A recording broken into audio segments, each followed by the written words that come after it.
These are some very bright LED lights. They're going to go mounted underground, and they're going to shoot the light straight up, like this example here. And they're going to be buried in so that they just sit flush with the grass, and all the lines will be covered up and set back to a power supply that's turned on and off based on the amount of sunlight. So at darkness, it'll automatically come on and illuminate the lights. Probably the first thing you'll notice on these is that they're using real brass for this metal ring and trim plate, and real glass. You can hear that. So the light's going to shine through a clear piece of glass that you'll be able to clean, that won't get scratched up and damaged like plastic might. So I'm going to go ahead and take off the screws here that hold the top in place. I've already loosened them, but you got to just unthread these and then take the top off, and that'll allow us to put the bulb in and install that into the housing. Okay, now with all the screws removed, if I take the brass lid off here, you can feel how heavy this thing is. And it's got the glass that's mounted right in there, nice and tight. Then you've got a silicone gasket that goes in between the housing that's made out of plastic and the rest of it. And you know, the plastics they're using, you just feel the quality of it. This is stuff that's going to last. And then this will go and cover up the holes for those stainless steel screws, like I mentioned, that are fittings with brass, which is pretty nice.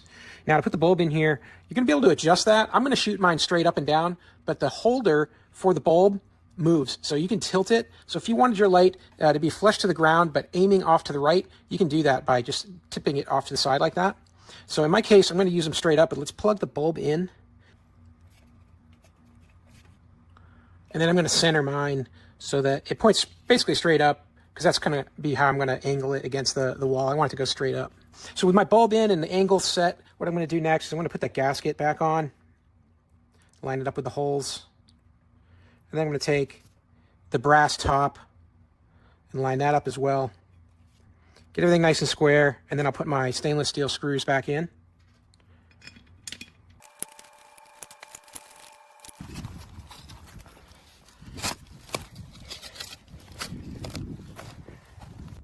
Okay, so I got the first light, the hole dug, set the light in, started to run the wire along the wall here, and now I'm going to connect the cord that comes out of the light itself up to my low voltage wiring, and I'm going to use these caps that have that silicone in there to give them a waterproof capability. So it doesn't matter what the polarity is on these, you can just connect them up, and I'm going to go ahead and connect this other one up, bury the rest of this line, and then we'll head over there and do the next light.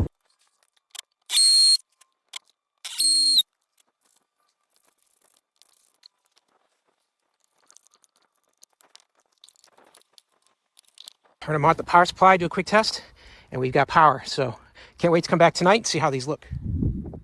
The sun has just started to go down and the photo eyes have triggered, and now I got all the lights shining on this side here and also on the other, and they're looking great. Just what I was hoping for, giving me that light up the wall, out of the ground there, easy to mow and edge right up to the wall because the lights are flush with the ground and won't get in the way, and they just look wonderful. They just look great against these white walls. It really brings out this whole area at night, makes it much prettier.